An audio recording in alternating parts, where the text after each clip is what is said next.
That's getting cut. Hey, kids, have your parents explain that joke to you. Hi, buddy. I'm Matt, And I'm Steve. and this is Marvel Reread Club.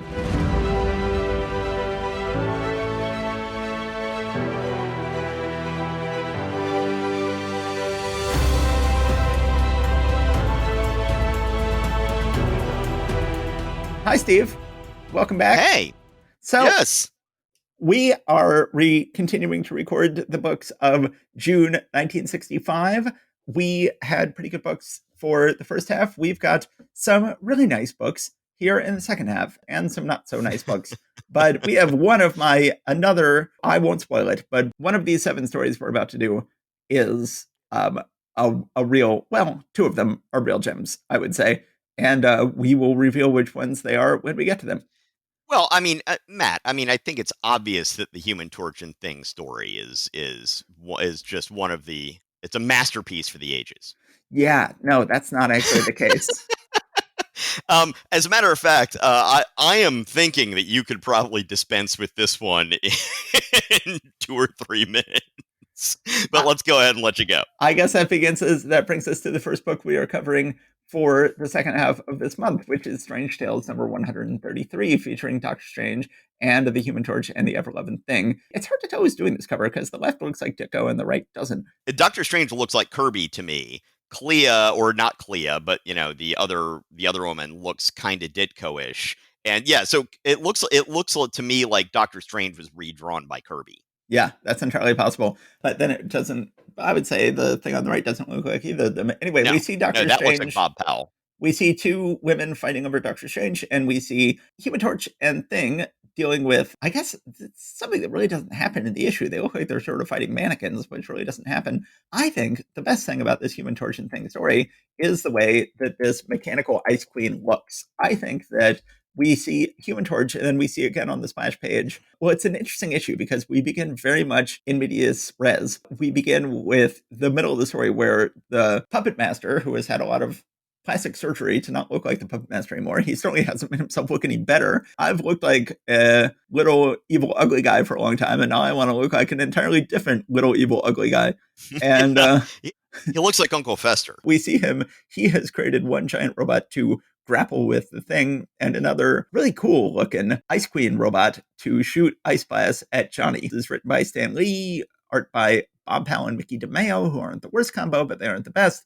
And we see that they are fighting Uncle Fester here in the basement of a department store. We then go upstairs where they're girlfriends. This is one of the truly bizarre things about this issue. It says, and a few floors above, in the art department of a large department store, we find, and we see them there. So they have in this department store, which is presumably like, Macy's or Sears or something, they have a huge art gallery with giant stone sculptures and mobiles and paintings.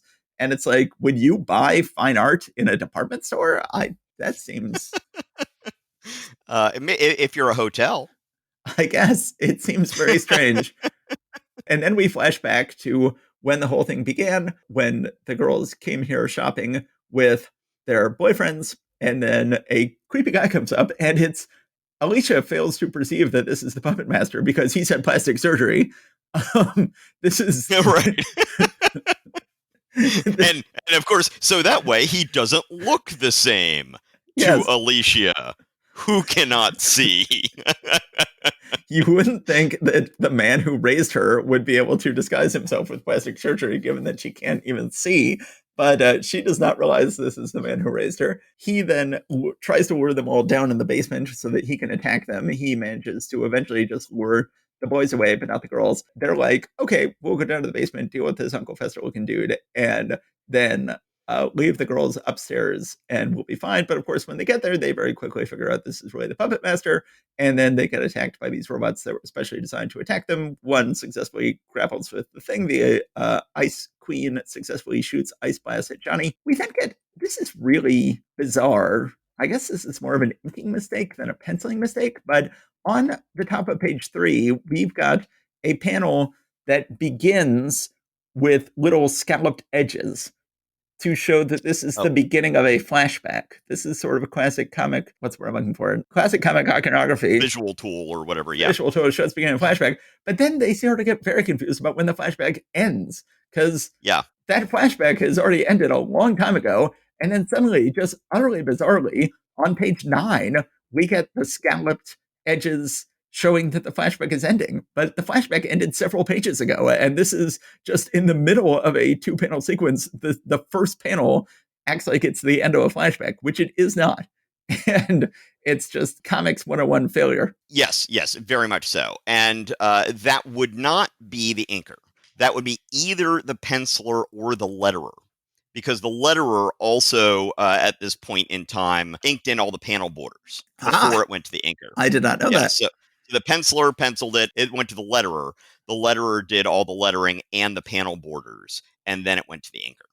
Well, whoever did it, it is shockingly incompetent to have that scalped border there because it is anybody who actually read the issue would know that makes absolutely no sense to have that border there. So then we actually have Johnny doing something clever to defeat the bad guys, which is a lot of fun. I always like it when people do something clever. He realizes that if he hides behind Ben's robot, that then his Ice Queen will shoot at Ben's robot and disable it.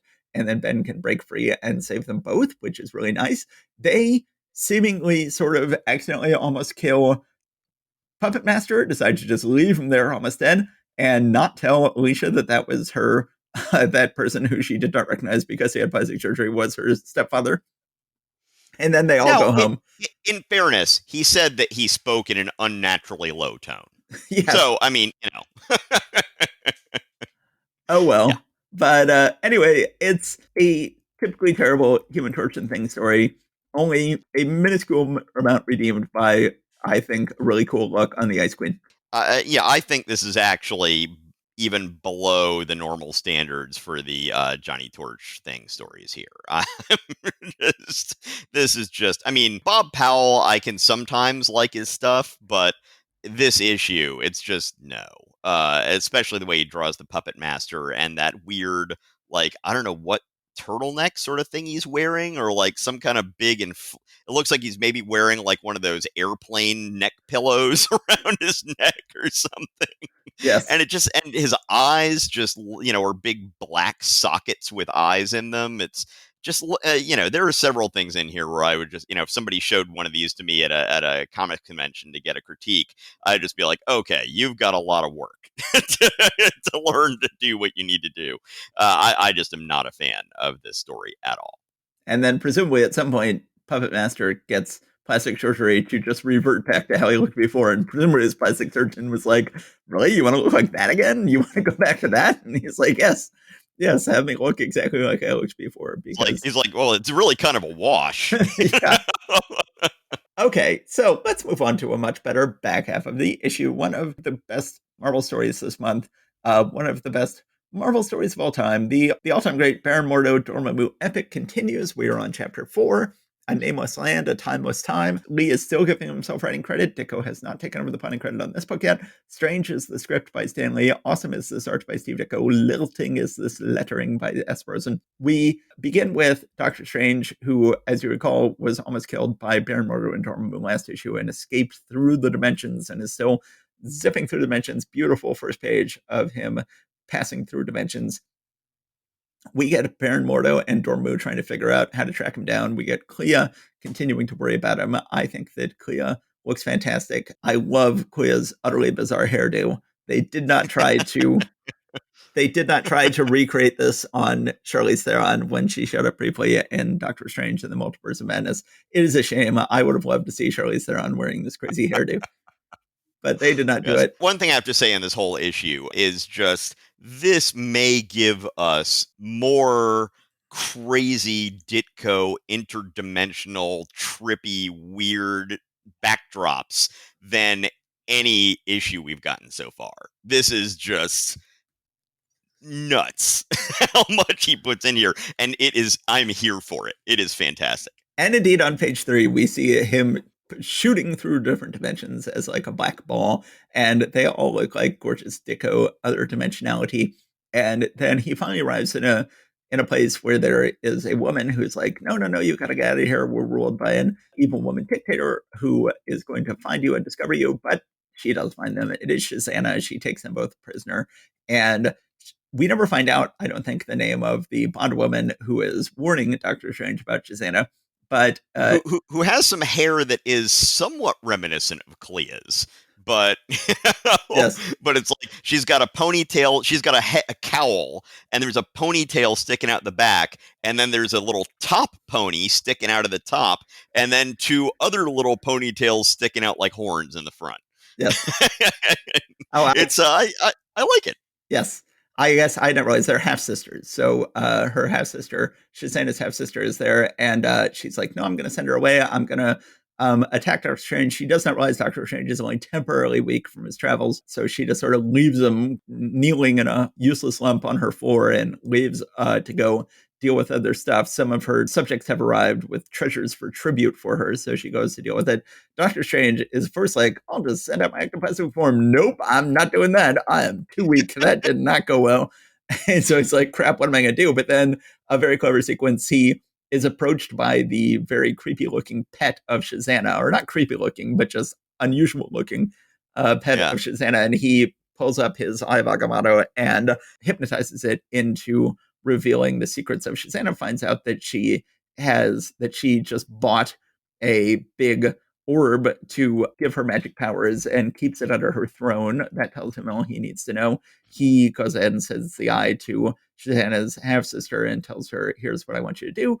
They arrange a whole thing, and then when they all show up with Shazana and Doctor Strange manages to make the throne disappear, reveal the orb. He dives for it. Shazana dives for it. They dive at the same time, and then suddenly it explodes, and she has lost all her powers, but Doctor Strange is sent rocketing off into more dimensions. And then the half-sister is happy that they will once again be able to live in peace and that Shazana is ruined. I think this is an absolutely fantastic story. I think it is absolutely brilliantly plotted, maybe by Lee, maybe by Ditko, where we have this overriding epic, but the epic as Doctor Strange is literally rocketing from place to place in the middle of his massive duel with Baron Mordo and Dormammu gets into this little self-contained story, which I think is just a beautifully plotted, certainly beautifully penciled, but also beautifully plotted issue, and with a nice little self-contained 10-page story in the middle of this epic. Yeah, absolutely. And yet this story is just visually just luscious, stunning, you know, near perfection. It really is fantastic. I mean, you know, I have some problems with Shazana. I don't really like some of the ways that she is portrayed with, you know, her eyelashes. It looks like the way that you know she's evil is that her eyelashes don't clump like the eyelashes, like the mascara in most of his other folks. But for the most part, like I said, the art in here is just mind blowing. Also, there are little things like on page 8, second to last panel, where the good half sister, like you said, I don't think we get her name, is sitting on her bed, and something about the position of her there just looks so naturalistic in a way that actually is more so than I usually expect to get from Ditko. You know, usually he's got some stylized kinds of positions for people, but right there, I'm just like, that really looks like real life. In the middle of all of this crazy, crazy stuff, which, you know, is just fantastic. Yeah. But yeah, I also really like how when he's passing through the various dimensions, in some of them, it looks like he sort of makes a big sploosh, like you're going into, like, you know, you're dropping a stone into some water and you get a splash coming up. And we see that both in the first interdimensional travels and then also in the internet, and when he departs at the end to go to other dimensions, you see some of these things. And it's just, once again, I mean, Ditko's trippy imagination with this stuff is just, I mean, and not only is it amazing just in and of itself, but in such a straight-laced conservative dude. Yes. Oh, it's absolutely crazy that this guy was not tripping balls all the time on wacko juice. That how, because, you know, I think you would have a lot of, I think Jim Starlin was perhaps influenced by substances when he was doing similar work in the 70s. And but Ditko was not. He was just high on life. Yeah, I think that in what was it, Marvel the Untold Story or something like that, there was a sequence that was described by the author, and of course I cannot verify any of this, but what the author says is there was a particular night when like Starlin and Englehart and maybe was it Gerber or something like that were all just out on LSD walking around in Manhattan together at one point, and there was a whole little story. I don't know if it was Gerber, but I know that it was Starlin and Englehart in the No. story that was told. So, yes, I am pretty sure that that whole generation of weird 70s Marvel writers were influenced both by this wacky stuff and by illegal chemical substances. Yes, very much so. And I gotta say, so two more things point about this issue. For one thing, Doctor Strange's cloak, by the way, is still red and brown. There is still no yellow in his cloak. I keep waiting for that to change, but Really? I understand Okay. in your recolored versions, his cloak is red and yellow, but it is still red and brown as it has been Yeah. for the entire 6 issues or so it has been here in the main book. But I say I Mm. also just really appreciate Stanley's scripting on this whole issue. I think that Stanley's scripting is really nice. I love his final word balloon in this issue. Using the newly released power of the exploding mystic globe, Doctor Strange begins the long hazardous journey back to, but time enough for that when we meet again. Until then, may the omnipotent Ashtor walk softly by your side. I think that this scripting is adding a lot to these issues, even if, as Steve Ditko would claim, Lee was not plotting at all. The scripting is fantastic. Yes. Yes. Okay. Yes, that was a great one. And now we'll move on to one that sort of is more, it's got its ups and downs. So we've got Tales of Suspense number 66 featuring Iron Man and Captain America. And we see that Iron Man is going to be fighting Atuma, which is an odd pairing. And Captain America will be fighting the Red Skull, which is not at all an odd pairing. Well, the first thing we see is that Iron Man no longer has rivets on his head. That Iron Man now has an actual Oh, you're line right. drawn. Yeah. There's an actual line showing where his face mask meets the rest of the helmet instead of just having rivets that were forcing the colorist to go into conniptions trying to conjure up a line where there was none. I had not even noticed that, but yes, absolutely. So, written in the Marvel tradition of greatness by Stan Lee, illustrated in the Marvel tradition of grandeur by Don Heck, inked in the Marvel tradition of drama by Mickey DeMeo, lettered in the coziest corner of the room by Sam Rosen. And I got to say, Tomeo does a good job on Heck here. Tomeo is not always equally good on Heck, but I think this is a really Yeah. nice linked issue and really much better than Air's inking on Heck in Oh, good Avengers this God. month. Airs and Heck are just a terrible combo. They really are. And yeah, it's just, they both bring out the worst in each other. It's just terrible. But yeah, DeMeo does a decent, or sorry, what's his actual name? Esposito. Esposito, thank you. Yeah, Esposito does a quality job here. We start out Senator Byrd, who is an ongoing villain in here. Not villain, but adversary. Let's put it that way. An ongoing adversary who is always trying to interfere with Stark's government contracts because he thinks that Stark is basically not worth the government spending money on. And as I think I pointed out in an earlier episode, this is not Senator Byrd, the West Virginia, the actual real life West Virginia senator who was at one point in the KKK, although he did renounce that later.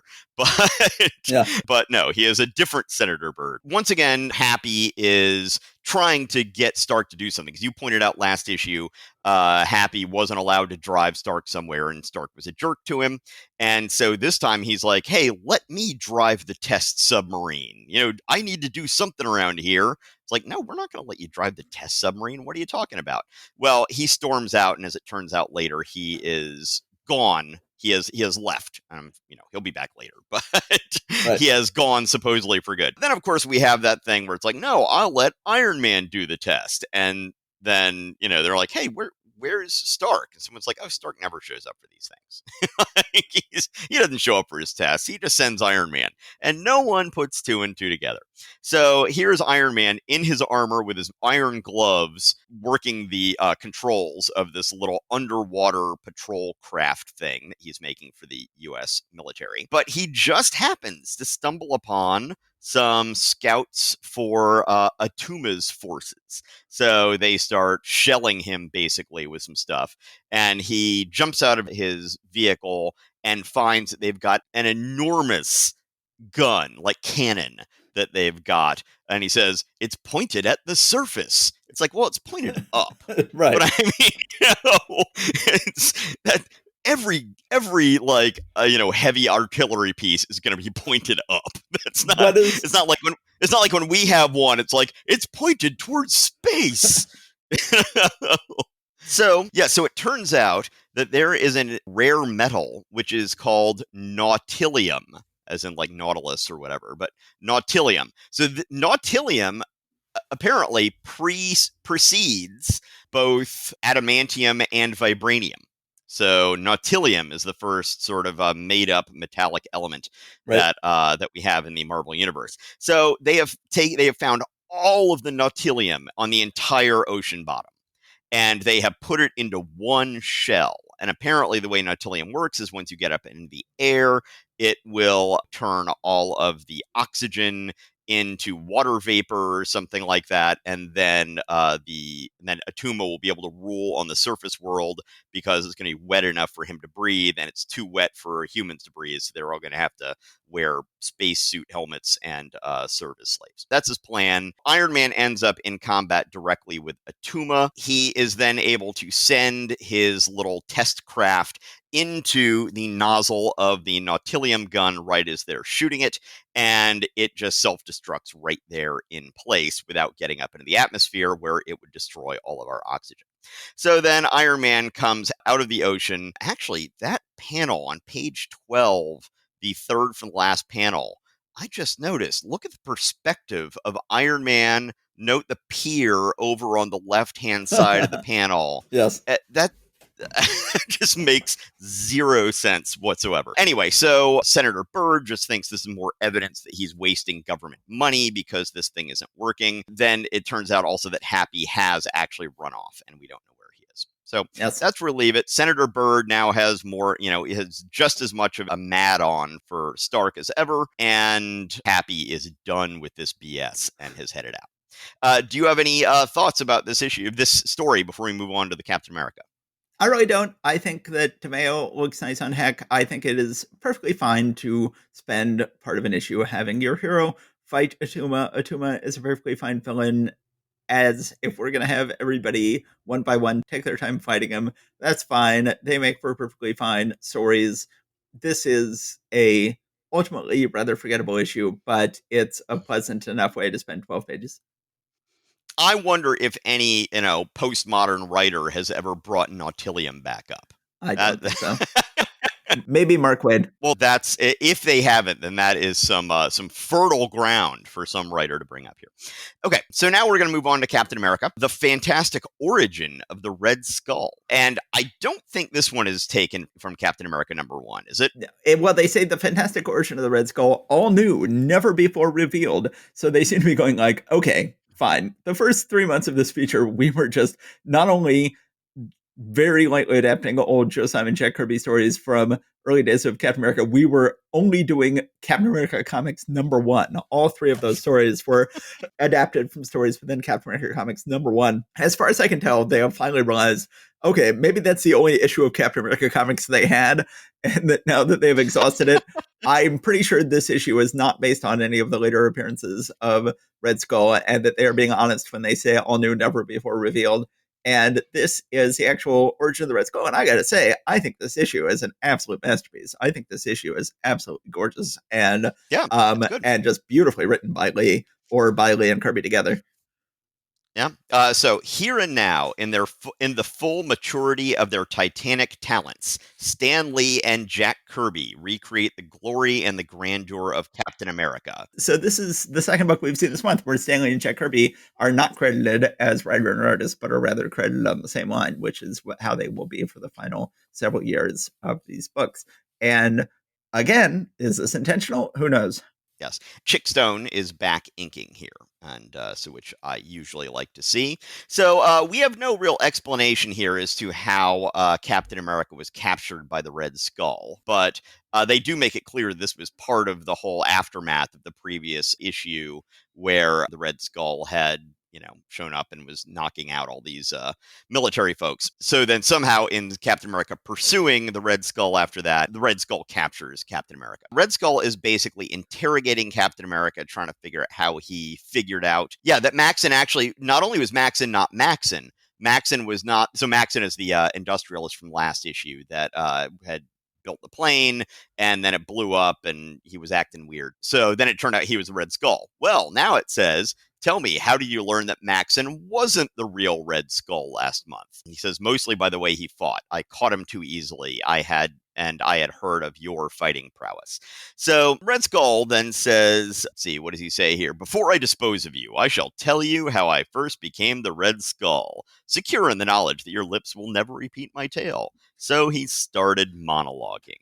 So we see the Red Skull as a kid. Well, actually, we never see his face. So we've never seen Red Skull's face, I think, until like the J.M. DeMatteis, Paul Neary days in the 80s, his real face. I absolutely love the visual conceit of this issue where Kirby sets himself this interesting challenge to tell this entire epic origin story of the Red Skull. But in all of the flashbacks, we never see his face. His face is always occluded or in shadow. And I think it is absolutely brilliant. It's kind of heartbreaking. It's really nice. Oh, yeah. You really sort of, as in Doctor Doom's origin a couple months ago in Fantastic Four Annual #2, you really sort of feel for this wretched urchin, a wretched orphan/urchin on the streets of Germany who we never see the face of. I think it is a brilliant visual conceit and really makes this into a very nice artistic seeming story. Yeah, and this is how you radicalize people, right? You have them in situations with no hope, no dignity, poor, on the edge of destruction any given moment, and then they find a big, ugly ideology to grab onto that explains everything and gives them an identity.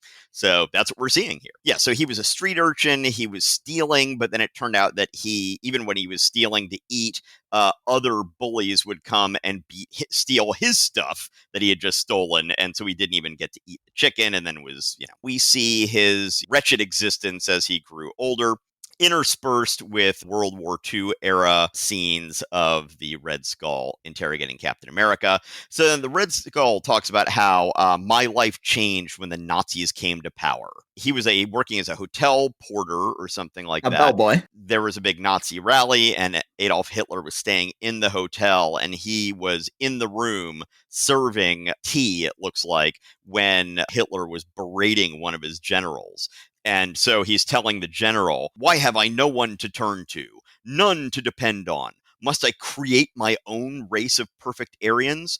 I could teach that bellboy to do a better job than you. And Hitler looks at him and sort of sees in his face the ingredients of great evilness that he admires. He says, the way you look at me, the envy, the jealousy in your eyes, the sheer blazing hatred, I know those emotions. You too hate all mankind. What an inspiration this gives me. You shall be my greatest achievement. I shall make a perfect Nazi of you.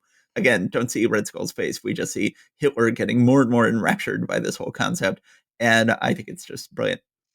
Yeah, and let the anger flow through you. Yes. Very much feels like the Emperor. And yes, Hitler gives the future Red Skull to some of his military folks to train, and he sees he's just being trained as a regular stormtrooper. And Hitler's like, no, this is a special person. This is not going to be just a regular stormtrooper. So Hitler actually makes the Red Skull costume and mask for him. Mm-hmm. Now, you're always complaining about the Red Skull's costume being so bland looking. Hitler was a failed artist. You would think that he would put more effort into the design of this thing than just a green jumpsuit with a white swastika on it.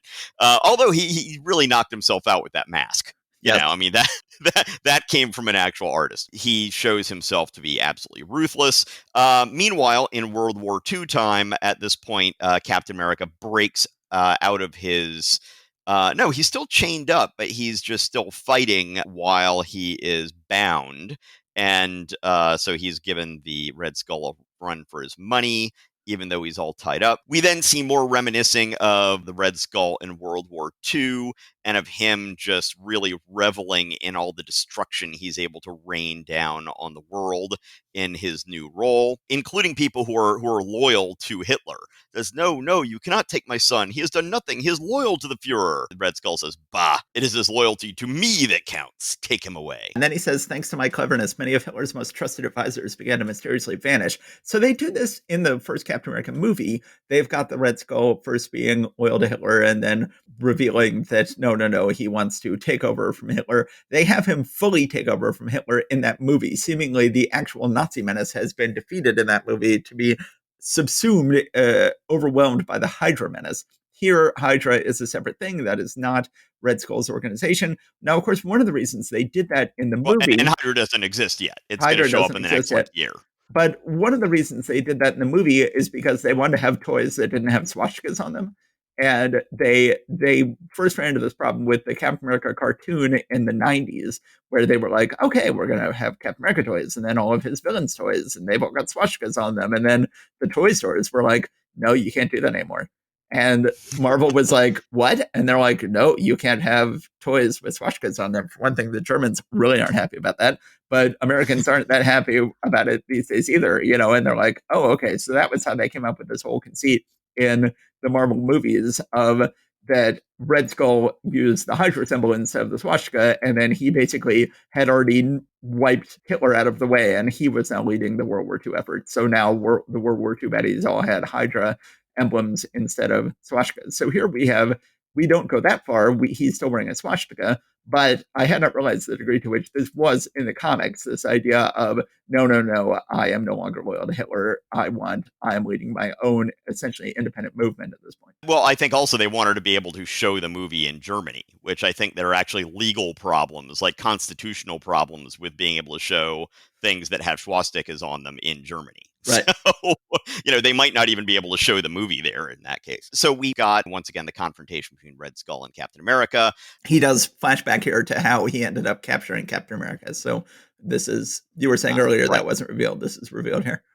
Right. He was on the sub. Yes, I believe so. So I think, not the sub, on that ship. So he kidnaps Captain America, presumably while he is crossing the Atlantic. So I think this may be our first Captain America comic that is actually set in Europe. Yeah, I think you're right. But I like this exchange here where Captain America says, "You're a fool, Nazi. Gloating over a helpless prisoner is a sign of weakness, not strength. You've made your point, Skull. I've heard that even Hitler fears you. Even he can no longer control you." But then he says, "But I'm not Hitler. I'm an American. And my breed just doesn't scare easily." And he then once again attacks the Red Skull. It does look like the Red Skull probably should have made the chains between his hands and between his legs a little shorter. Yeah, it doesn't really look like they're hampering his movement that much. No. But then there's a chemical that he had. I forget where that was here, but he goes ahead and exposes Captain America to some chemical that then weakens him. And then when he wakes back up, he is now essentially a slave, not even a slave, but like an automaton to the Red Skull. So he then, has Captain America says, "I am ready." And Red Skull says, "Prove it by returning my salute." Ah, that's more like it. And then we see Captain America giving the Heil Hitler salute, saying, "May the power of the Third Reich last 1,000 years." And so then it turns out they're sending him to go kill Eisenhower, it sounds like. And then the issue ends on a cliffhanger. So yeah, this is a good issue. I mean, a good story. Well, remember that controversy a few years ago when they said, "Oh yes, Captain America has always been an agent of, has been an agent of Hydra," and everybody's like, "Oh my God, how could you do that to Captain America?" It's like, dude, read the comics.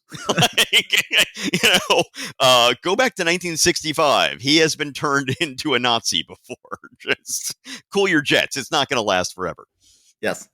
But I think this issue is absolutely brilliant. I think it is a masterpiece. I think that this is just a great origin, just this wonderfully irony-soaked origin of, this lowly bellboy. It's like, I could even turn this bellboy into a perfect Nazi. But it's not just like he's just chosen random. He's, got Hitler sees the hate in his face and says, like, that is the hate I've been looking to tap into because of his wretched upbringing. I think that Stan Lee and Jack Kirby are just really great at villain origins. and this is up there in the same league as their Origin of Doctor Doom. I think this is absolutely brilliant, and I like how we end on a cliffhanger, and Captain America has been brainwashed, and we're feel like they've finally shaken off the lazy impulse to just adapt all of the original Captain America comic stories, and they are doing new World War II stories, which are great. Yeah. And, I've been thinking recently in general about the difference between sympathy and empathy. I sort of seem to see them differently than how some people do, in that the way I would describe this story is that they tell the Red Skull's story with empathy, but not with sympathy. Yes, Right? So that's it's like you can feel what he feels and sort of understand why he feels the way he feels, but in a way that we have no sympathy for him because he is, still evil. And that's something I think that sometimes people think of empathy and sympathy in a reverse sort of way, that, empathy is a further thing beyond sympathy. That if you're empathetic, then of course you're already going to be sympathetic. Like that was a precursor to that. But I really don't see it that way. yeah. I really see this as empathy without sympathy, which I really like. That's exactly how I use the terms in my book and the way you're using them there. And yeah, I totally agree. We feel intense empathy and no sympathy for the Red Yeah. Skull in this story. Right. Yeah. Yeah. I know I ran way over on that one. I apologize for that, but I can now hand it over to you. It was a great half of a great comic that was worth discussing in depth. Well, However, we did have the momentous introduction of Nautilium in the previous story. that is true. We can't forget that. Actually, we can forget that. We will, in fact, We forget entirely what? forget it very quickly. Forget what? I forget. Forget? I forget. So that brings us to Tales to Astonish number 68, Giant Man and the Incredible Hulk. We see Giant Man asleep with someone holding a rock over his head, peril from the past, and we see Bruce Banner with his entire supporting cast in vignettes around him, back from the dead.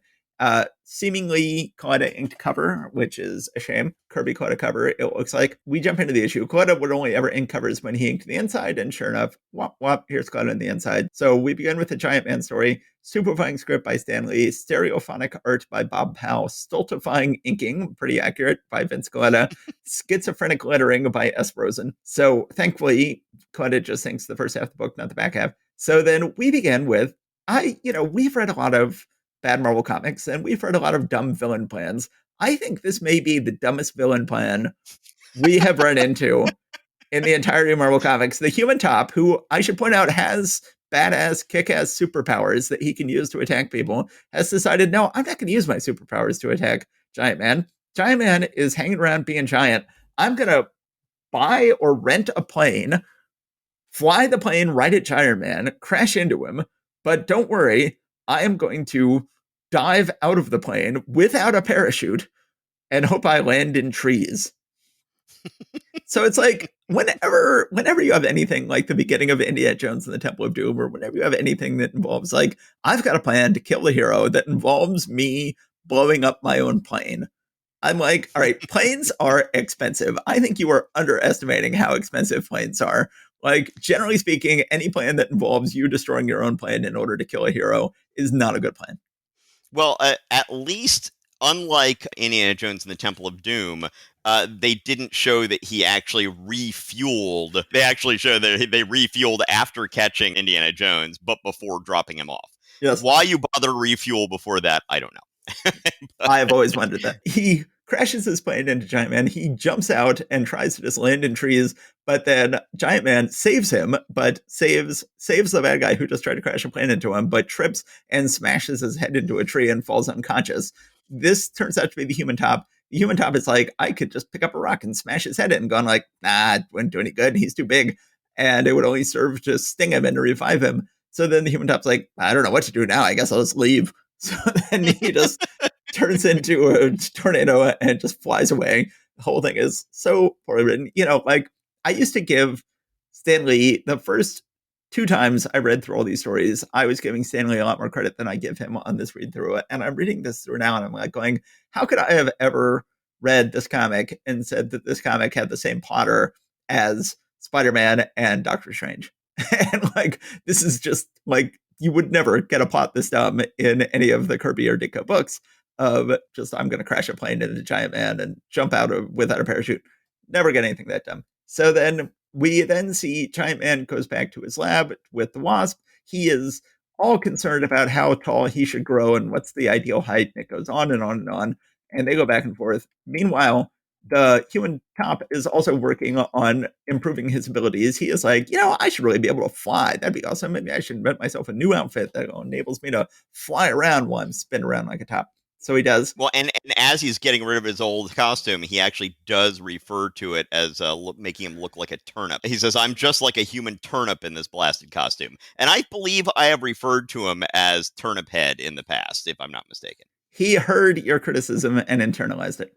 As our mother is a member of adult. So I cited this on the podcast I recorded last night. I'll cite it again tonight. We'll see if it gets cut from either one. Our mother is a member of Adult Children of Alcoholics. And they say that, your parents say all these toxic things to you, and then you repeat them to yourself. And they say, don't let your parents live rent free in your head. Human top, don't let Steve live rent free in your head. He called you a turnip head. Don't internalize his criticisms. So then we then get to the Wasp talking to Hank. She's like, you know how you had me ride around on a bee last issue and it stung me? Why didn't I ride around on a wasp? Doesn't that make more sense? So she's got her little wasp she wants to ride around on. We then see Giant Man helping install a big 2-story window in his office. But then here comes the Human Top who shows up. Now, the previous time the Human Top showed up, they said the Human Top does not need a disguise because he is so generic looking that Giant Man doesn't recognize him when he's sitting right next to him. However, this time, Human Top has decided, nope, I'm not so generic looking. I need a disguise. Puts on a silly little beret and French beard and goatee and shows up in Giant Man's office and then suddenly whips them all off, puts on his flying outfit, and starts flying around attacking Giant Man. And Giant Man goes out the window, is then Human Top then kidnaps Jan and flies off there. I'm not sure he's ever done that before. That would be extremely unpleasant to be taken captive by the Yes, to be carried off by the Human Top. to be carried off by someone who's whipping around in rapid circles. Like, it would be unpleasant enough to be the Human Top, but to be held by the Human Top as he's whipping around, that would really suck. So he flies up with the Wasp. Giant Man still can't decide what height to be and is trying to chase after him, and the whole issue ends on a cliffhanger. This is a truly terrible issue. The Powell Coletta combo is not good, even worse than the Powell DeMeo combo we saw before. The dumbest villain plan we've ever seen in any Marvel comic. The Human Top, never a good villain. Now that he can fly, he has not improved one whit. A terrible issue. And I will also point out that they kind of sort of acknowledge the whole idea that this secret identity thing is getting more and more silly when they're just like, oh yeah, for my friend Giant Man, I want to go ahead and refit this entire lab to fit a 35-foot man through it. Not for me, for my buddy Giant Man. And it's just like, what? Yeah, not good. Indeed, it is quite silly. One thing that was amusing was Wasp naming her pet Wasp. I forget the name she gives him, but she's like doing, talking baby talk to it the entire time. Oopsie whoopsie kind of thing, and really just driving Hank nuts with the whole thing. That was an interesting, a fun little thing. Yeah, Boopsie. She names her wasp Boopsie. Oh, and the wasp does finally get the cybernetic stuff in her helmet in order to be able to. I guess I don't know whether she can grow and shrink herself, but it allows her to talk to wasps the same way that Giant Man talks to ants. Yes, which is good. But yeah, I think she's been able to grow and shrink herself for a while. I think that's been pretty clear. She's saying at one point, did that naughty old Giant Man hurt oo's little bitty feelings, Waspy? Shame old mean old Gianty. And then Giant Man says, for Pete's sake, baby talk to a wasp? That's Endsville. It's like, Hank? Is that... Is this Johnny Storm in Hank's costume? Like, what is this? It's like Bob Denver and Dobie Gillis or something, like Maynard G. Krebs or something like that. Right, yes, exactly. Anyway, we'll see where the story picks up next issue, but I do not have high hopes for it. Yeah, no, it's terrible. Yes. Okay, and we're getting near the end. We're getting near the end of Giant Man and the Wasp stories. Okay, let's go ahead and go on to the Incredible Hulk. So we last saw the Hulk and Glenn Talbot falling off a cliff under the pen of, or I should say, under the pencil of Steve Ditko. And now they are still falling off the cliff, and suddenly we have a different penciler and presumably co-potter or solo potter of the book. Jack Kirby is back. It says story and art by Marvel's modern masters, Stanley and Jack Kirby. Once again, they are co-credited on the same line without saying who is writing and who is drawing. Inking Mickey DeMeo, lettering Artie Simek. So Stan Lee, clearly as editor, believes that this book deserves his best. The first 5 issues of Hulk were drawn by Jack Kirby, and then the last issue of his original run was drawn by Steve Ditko. When they brought him back, they brought Ditko back with him. Ditko has done the entire run up until this point, and now he is gone, and they instantly bring in Kirby to replace him with the excellent DeMeo inking him. This is a character that Stan just loves and is giving him his best. There is no Bob Powell here. So we see it was originally Bruce Banner who was falling off the cliff. He has turned into the Hulk and manages to catch Glenn Talbot in a way that is not entirely convincing. Speaking of unconvincing, he then decides to go home to America and leaps across the Pacific. And they explain that even the broad Pacific itself poses no problem as he leaps from isle to isle, from passing plane to passing plane, never stopping, never tiring. So he's jumping off of like of jet planes in mid-flight. I'm sure that doesn't have. I'm sure that's not upsetting to the people in the plane whatsoever. Yes. So then we get this bizarre thing where there was a great storyline that was going where Glenn Talbot and Bruce Banner were testing the Absorbitron together, and the leader was trying to steal the Absorbitron and also kidnap the Hulk, which were the 2 things he wanted to do. And then suddenly that storyline was just abruptly abandoned for a captive in the Soviet Union storyline. And then suddenly we're back. Suddenly they're like, okay, all of a sudden we're going to go back to having Bruce Banner and Glenn Talbot testing the Absorbitron. We're going to go back to having the leader and his humanoids trying to steal it. And we're just jumping back into this storyline that we abruptly abandoned 4 issues ago. I don't know what this has to do in terms of switching the penciler on the book. Was this originally a Stan Lee story that Steve Ditko got tired of and suddenly shanghaied the book off to the Soviet Union? And that now that Steve Ditko is gone, maybe this is why Steve Ditko is gone, Stan Lee can now reassert himself and say, no, Jack, I want you to go back to that story I wanted to do about the leader and the Absorbitron and Glenn Talbot and Bruce Banner and the humanoids. Or is that what's going on? There's so many different ways this could be interpreted. Well, I did point out when the first issue came out where the leader plot had been abandoned, that Stan Lee had a caption saying like, yeah, well, who knows what's going to happen next issue? I have no idea. And I read that as possibly being him saying like, I don't know, we had the story with the leader and now this is happening. Like, what the heck? You know? So that would be an argument for that side. But I know that you said you felt very much like Stan Lee had moved Steve Ditko away from the story. But who knows? Yeah, it's hard to tell who was jerking who in which direction here. But now that they're returning to it with Ditko gone, it implies that maybe this is what Lee wanted. Or maybe it's what Kirby wants. Who knows? So then we have the Hulk successfully leaps his way all the way across the Pacific, goes back into his house, turns into Banner. It's hard to tell if time has passed here. It looks like everybody just watched him change, but apparently they didn't. Apparently the more time has passed between panels than it looks like. He's still sitting there in the purple pants, though, and they should be able to put it together. And suddenly his house is filled with MPs and Thunderbolt Ross and Betty Ross, and they are all confronting him. But then Glenn Talbot goes and personally visits LBJ to say, hey, good news, we caught the traitor. And of course, LBJ is Bruce Banner's secret keeper.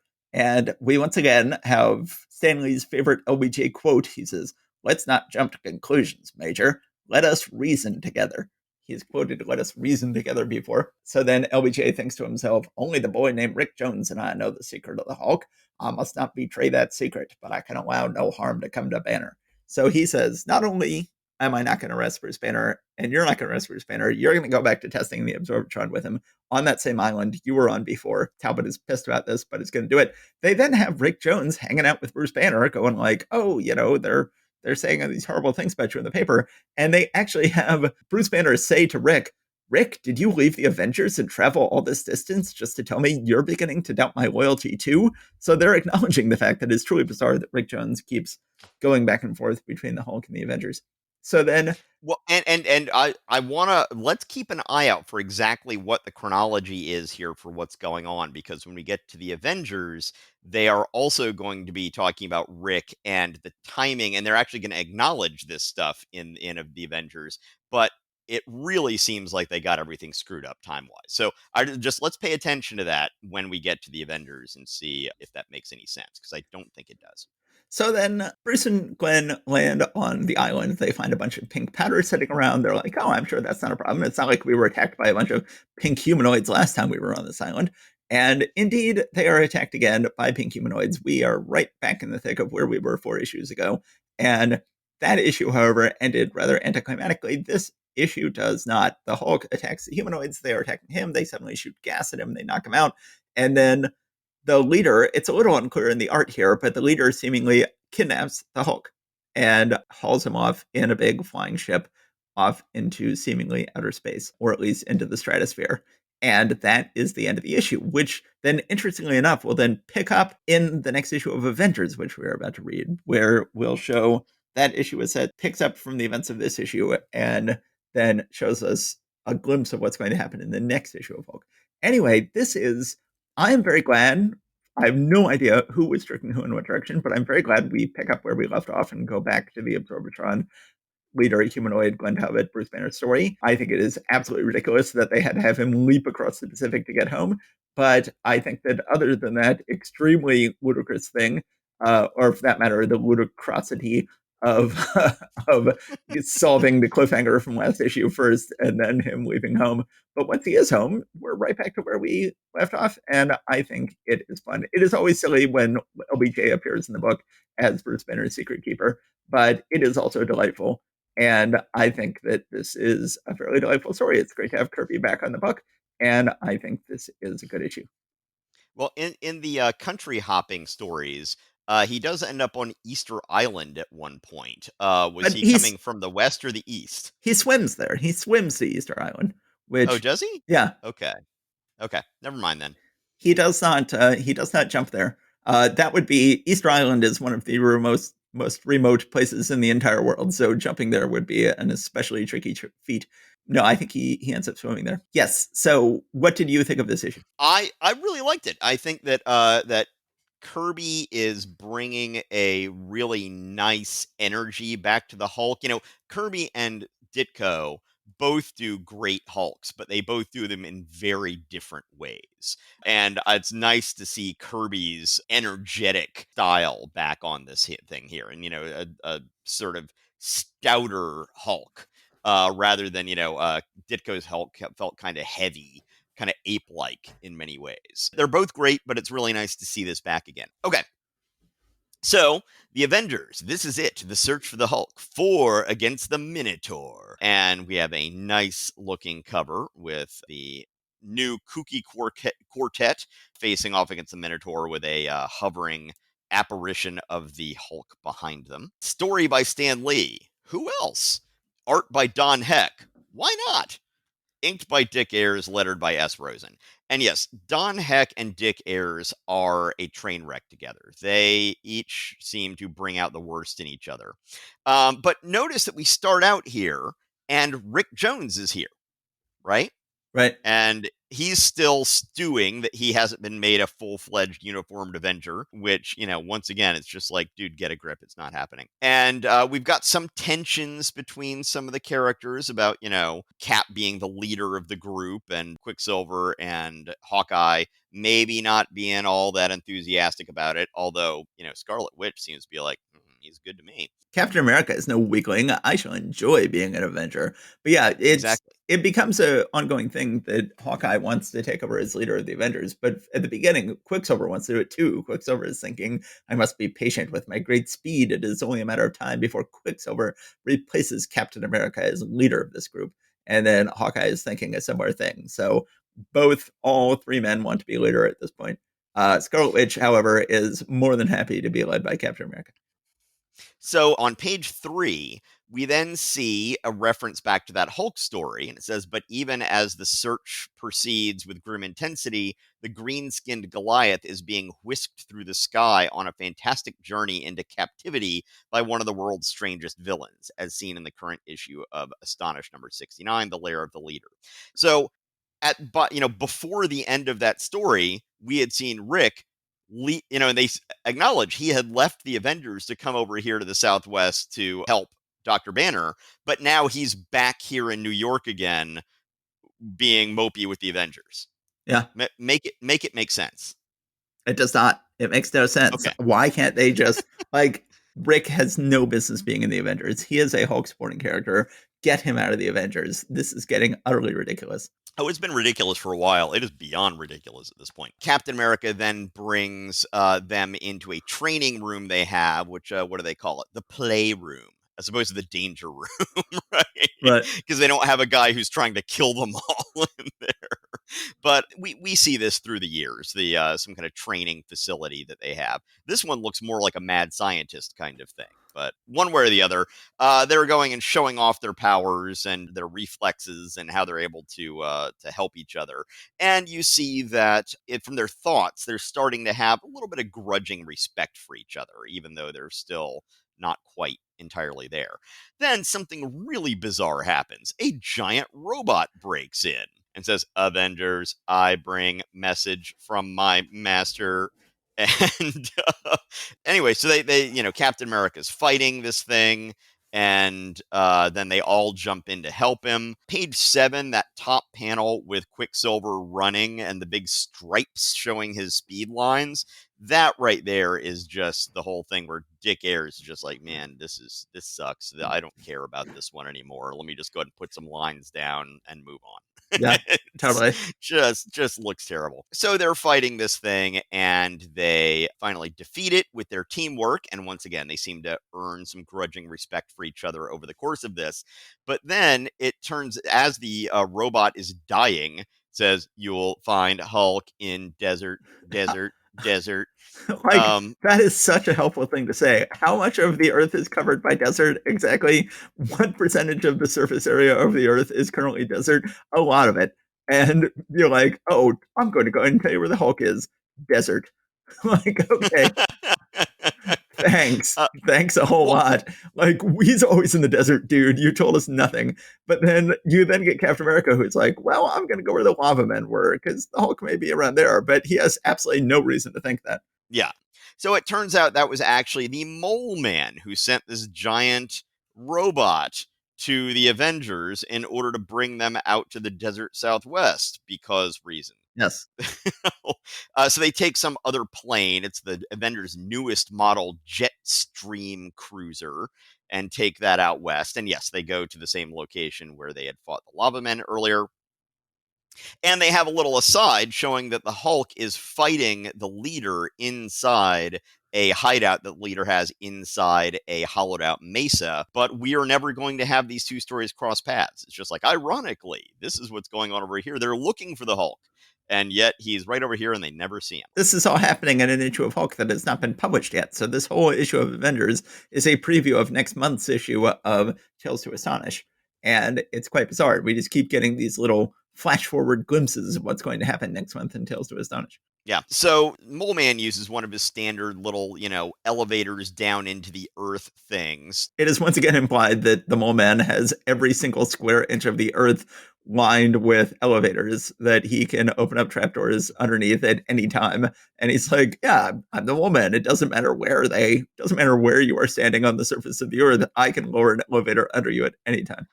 Well, but I counter that he had to lure them out to the desert Southwest for some reason. True. Why is that? Maybe this is where he has these. But he did not lure them here specifically. He lured them not to the desert Southwest. He just used the word desert. That was the entirety of the luring he did. It would be right. It would be sheer luck if they managed to land. I mean, clearly the only way he could have a trapdoor underneath him is if he has one everywhere. Well, technically, the largest desert on the Earth is Antarctica. So I think that if they were to logically choose the most likely desert for him to be in, that's where they would go. Do you have anyone locally who can give you a swirly, or do you need to wait until I get out there next time? Okay, yeah, don't bully kids. Right, so he brings them down into their world, but it's not like an elevator. It looks like it's a big shaft that they're falling down, and they've, of course, don't have anyone who flies anymore in their group, so they've got to use other means to stop themselves from hurling down this thing. And then they see this giant monster coming at them that looks kind of like a minotaur. And I believe they specify that this is one of the various crazy underground creatures that lives in Mole Man's world. So the Avengers fight it with various things. Hawkeye is using concussion arrows, exploding arrows of various sorts. Oh, another example of airs and heck being a terrible combination is on page 13, panel 4. Ah, ah, that's Yeah. awful. Yeah. Once again, this seems like the kind of thing that, really ambitious, high school kids will show to me for a portfolio critique at a comic show. I'll Yeah. just be like, all right, so let's go back to all the basics you need to get to. And it's like, oh, but this is Don Heck and Dick Ayers. What are you doing, people? Anyway, let's see. Hawkeye, Captain America, and Scarlet Witch gets separated from Quicksilver by a rock fall. He's attacked by moloids and brought before the Mole Man. At this point, the rest of the Avengers are still trying to defeat the Minotaur. They finally do so, then are able to get to Quicksilver and rescue him from some sort of thing the Mole Man has him in here. What is this contraption? You shall now be subjected to ultrasonic vibro-waves. Within minutes, your mighty muscles will have been reduced to mashed potatoes, which, once again, seems like an odd phrasing for Mole Man. But Yes. before he can be turned into a mass of mashed potatoes, the rest of the Avengers make their way in there. They rescue Pietro. The reunion of Pietro and Wanda looks disturbingly romantic. She's like hanging on his neck with a big smile. Yes. One of many things that when the Ultimate Comics turned to edgelordy, they decided, oh, let's actually have them get together. Like, oh, have some actual incest going on to pay off the subtext of the old creepy Marvel Comics. And I'm like, don't be such an edgelord, dude. Don't feel like you don't go there. Yes, but then in the end, the Mole Man basically realizes that his plan has been foiled. He is not going to be able to take care of the Avengers, so he then seals them in a little glass capsule and sends them back up on another little elevator thing up to the surface, almost like they've been put in one of those little canisters in a pneumatic tube you get at the drive-through at the bank. Well, they say he chose sending us to the surface rather than fighting us. Then we've won. We've had our baptism of battle. And it's like, but what if the Hulk? We didn't find him. Our search for the Hulk was a success, for we did find the most important thing. We found our true strength together. And then they're back home, and Captain America's thinking, they're pleasant and friendly now, but how will they stand up to our first setback? Only time can tell. It's like, no, you can tell right now, because this was a setback. You guys did not win at all. You guys did not defeat the Mole Man. You did not find the Hulk. You did not, the bad guy just ejected you from his lair. That is not a win. This whole issue was a massive failure, and you are not willing to admit that. Yes. Let me see if I had any other visual notes. Hawkeye being basically a cad, not really a cat or a wolf, but to Scarlet Witch. At one point, she says, "You destroyed those devices before I had a chance to show what I could do, Hawkeye." Hawkeye says, "You don't have to do anything, gorgeous. Just stand there and let us look at you." It's like, Clint. There's also another point in this issue where Stan Lee just completely steps on his own feet here. At one point, there's a caption where it says, "One of the most dangerous, unpredictable arch villains of all time watches the entire scene with grim satisfaction." And then immediately after that, his word balloon is blasted. I was sure the robot could destroy them. And I'm like, is that what grim satisfaction is? Because that does not seem like grim satisfaction. It seems Excellent like point. the other thing. Anyway, yeah, so, this is, as we've talked about, we're going to be having some important issues that aren't necessarily good issues. And this is the first time we've seen, as they start calling them Cap's Kooky Quartet, working together. And I find some of the interpersonal dynamics between them actually kind of interesting. They're handling it nicely in that, they do have some rivalry, but then they are earning some respect for each other. But that doesn't mean they've completely gotten rid of their rivalry. And I think it makes for some nice kind of character building here and team building. It's bizarre how they keep on intercutting with this Hulk story for no reason that doesn't actually ever intersect. We didn't say it, but they totally spoil the end of next month's Hulk story because they end with like the army had come in and found Bruce Banner seemingly dead. So it's like we don't just flash forward to the battle that's going to happen. That's that issue. We flash forward to the ending of it, and it's like what's going on? But it's not till next month we'll actually get to read it. And then we've got the bad heck Heirs art. Honestly, I think that this era of the Avengers is really a big part of what cemented Heck's not entirely deserved reputation as a terrible comics artist. As I've said, over the past, 2 years of this podcast, I actually am a surprisingly strong defender of his work in, let's say, 62, 63, maybe 64. And then once we get to 65, you aren't going to be hearing that much from me anymore. No. Any other thoughts you have? It was a very bizarre decision to kick out Iron Man. So, by the way, Thor never quit the Avengers. He still has no idea he's been kicked out of the group or that the group has moved on without him. They're not going like, I guess Thor could show back up in a moment. He was not there for the whole breakup of the group. But kicking Giant Man, the Wasp, and Iron Man out, bringing in these three seems like a decision that still has not quite justified itself and seems like a bizarre decision. Certainly the group, even though they are quite proud of what they've accomplished in this issue, they should not be. They have not coated themselves in glory. We will see if they are capable of achieving anything. But I am still not necessarily sold or on board with this being the new group of the Avengers. And we will see if it works going forward. Of course, it will eventually work once we have the Roy Thomas John Buscema era, but that is still 25 agonizing issues away, and we have a lot to get through to get there. Well, I, for one, welcome our new kooky overlords. Exactly. I, for one, welcome our new ant rulers. Yes. Yes, exactly. Okay, so I guess we should go ahead and wrap this up here. Thank you once again, everybody, for giving us your time and your attention. We're very happy to have you here. Feel free to rate and review us. And meanwhile, stay safe out there. Yes, indeed. Thanks to everybody for coming out. We will see you soon when we return to discuss the books of July 1965. Goodbye. Take care. Bye.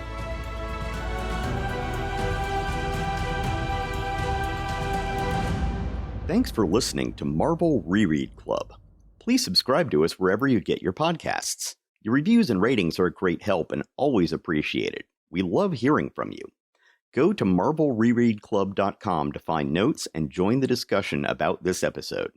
We're also on Facebook and Instagram. See you next time.